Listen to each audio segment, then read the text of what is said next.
दोस्ती हम नहीं तोड़ेंगे। लेकिन ये दोस्ती जल्द ही टूट गई।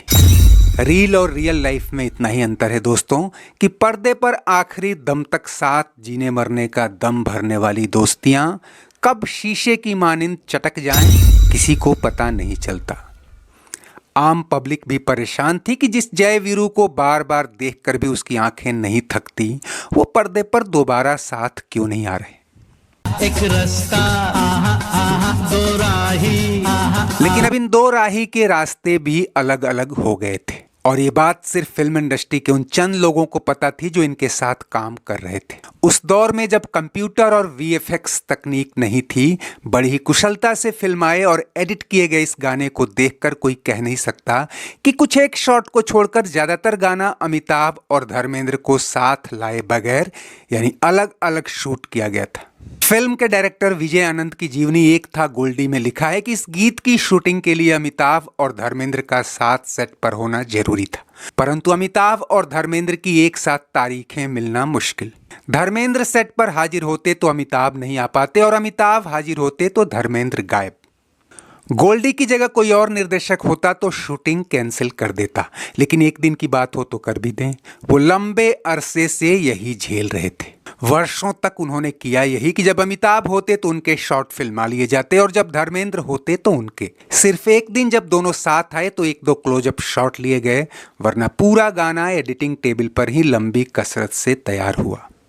फिल्म राम बलराम की तैयारी तो इसकी रिलीज से 6 साल पहले ही शुरू हो गई थी और अमिताभ धर्मेंद्र को भी शोले की रिलीज से पहले ही इसमें कास्ट कर लिया गया था। लेकिन शूटिंग शुरू होने से पहले ही इसकी कहानी 1975 की इमरजेंसी में घिर गई। उस दौर के मशहूर लेखक कमलेश्वर से एक हल्की फुल्की कहानी लिखवाई गई थी जिसमें एक भाई चोर और दूसरा पुलिसमैन है और दोनों एक दूसरे की मदद करते हुए धमाल मचाते। इस किताब की माने तो पटकथा लेखक कमलेश्वर ने इमरजेंसी लगते ही गोल्डी से कहा कि ये कहानी सेंसर में फंस सकती है, इसलिए इसमें बदलाव करना होगा। जबकि कई दूसरे सोर्सेज से उल्लेख मिलता है कि इमरजेंसी रूल्स के तहत फिल्म की स्क्रिप्ट एडवांस में ही सेंसर बोर्ड को जमा करानी होती थी और सेंसर ने इसकी मूल कहानी में चोर और पुलिस की मिलीभगत पर कड़ी आपत्ति जताई थी। इसके बाद कहानी में बड़ा बदलाव करते हुए दोनों भाइयों के चाचा का किरदार यानी खलनायक को रचा गया और कई गलत चीजें उसी के मत्थे मढ़ दी गईं। जब इस फिल्म में अमिताभ और धर्मेंद्र को कास्ट किया गया था तब धर्मेंद्र की फीस 6 लाख और अमिताभ की 4 लाख रुपए। लेकिन शूटिंग शुरू होने से पहले ही स्टारडम और फी स्ट्रक्चर के नक्शे बदल गए। दीवार और फिर शोले के बाद अमिताभ को ज्यादा भाव मिलने लगा और फिल्म मेकर्स को उनकी डेट्स कम मिलने लगी। इस फिल्म की शूटिंग शुरू होने से पहले ही अमिताभ को पीलिया हो गया और उनका शेड्यूल 6 से 8 महीने तक के लिए टाल दिया गया। गोल्डी ने धर्मेंद्र वाले सीन शूट कर लिए, लेकिन अमिताभ के साथ दूसरे कलाकारों ने जो तारीखें दी थी वो बेकार गईं। जब अमिताभ ठीक होकर लौटे तो धर्मेंद्र व्यस्त थे। फिर अमिताभ के सीन शूट किए जाने लगे। ऐसे ही 1.5-2 साल निकल गए और फिर अमिताभ बच्चन 77-78 तक सुपर स्टारडम के पीक पर आ गए। लेकिन दूसरी ओर धर्मेंद्र की डिमांड कायम थी और उनका टसन भी। वो पहले से ही सेट पर समय से नहीं आते थे और शेड्यूल भी अब 2 घंटे से ज्यादा का नहीं देते। गोल्डी की बायोग्राफी में यहां तक लिखा है कि अमिताभ के सितारे इस तरह बुलंद हो जाने से धर्मेंद्र का स्टारडम डिफेंसिव हो गया। दोस्तों, ये हम नहीं कह रहे, किताब में लिखा है और जरूरी नहीं कि गोल्डी के हवाले से जो कुछ लिखा है वो सच भी हो। पर हैरान परेशान डायरेक्टर का मानना था कि धर्मेंद्र इनसिक्योर फील करने लगे थे। शायद यही वजह है कि शोले के बाद जहां हर कोई अमिताभ धर्मेंद्र को साथ लेने को बेताब था, उन्होंने अमिताभ संग कोई फिल्म साइन नहीं की। हालांकि क्रिटिक्स मानते हैं कि इस स्टार वार में अमिताभ भी कम नहीं थे और उन्होंने भी धर्मेंद्र संग फिल्मों में दिलचस्पी नहीं दिखाई। और इस फिल्म में तो दोनों कहीं से भी एक दूसरे से कम दिखना नहीं चाहते थे। कहते हैं कि एक बार जब महीनों बाद अमिताभ राम बलराम के सेट पर नहीं आए और शूटिंग टलती रही, तब धर्मेंद्र ने इस फिल्म के प्रोड्यूसर टीटो के भाई टोनी के साथ अमिताभ को किसी फिल्म के सेट पर देख लिया और उन्हें लगा कि गुपचुप तरीके से अमिताभ बच्चन के कुछ सीन फिल्माए जा रहे हैं जो स्क्रिप्ट में नहीं है। उन्होंने इस बात पर आपत्ति जताते हुए करीबियों से धमकी वाले अंदाज में कहा था कि अगर अमिताभ का सीन बढ़ाया गया तो मैं ये फिल्म छोड़ दूंगा। बात गोल्डी तक पहुंची तो उन्होंने धर्मेंद्र को भरोसा दिलाया कि अमिताभ टोनी गलाट के साथ राम बलराम नहीं बल्कि मिस्टर नटवरलाल फिल्म की शूटिंग कर रहे थे और राम बलराम में आप दोनों के सीन नेक टू नेक बराबर हैं। जो लोग आपके कान भर रहे हैं उन्हें मैं इंची टेप से रील नाप कर दिखा दूंगा कि किसी का रोल छोटा या बड़ा नहीं है। और तब जाकर धर्मेंद्र को यह भरोसा हुआ कि उनके साथ पीठ पीछे कोई साजिश नहीं हो रही। और दोस्तों आपको बताते चलें कि गेस्ट अपीयरेंस छोड़ दें तो अमिताभ और धर्मेंद्र ने 3 ही फिल्मों में साथ काम किया है। चुपके चुपके और शोले में तो धर्मेंद्र ही लीड लेते दिखते हैं और उनका रोल भी वहां बड़ा है, लेकिन राम बलराम में दोनों के रोल लगभग बराबर हैं।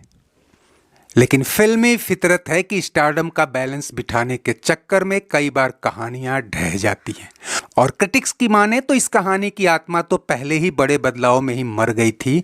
ऊपर से बीते 5 सालों में फिल्म के बाहर इतना कुछ बदल गया था कि अब ये फिल्म ही पुरानी लगने लगी थी।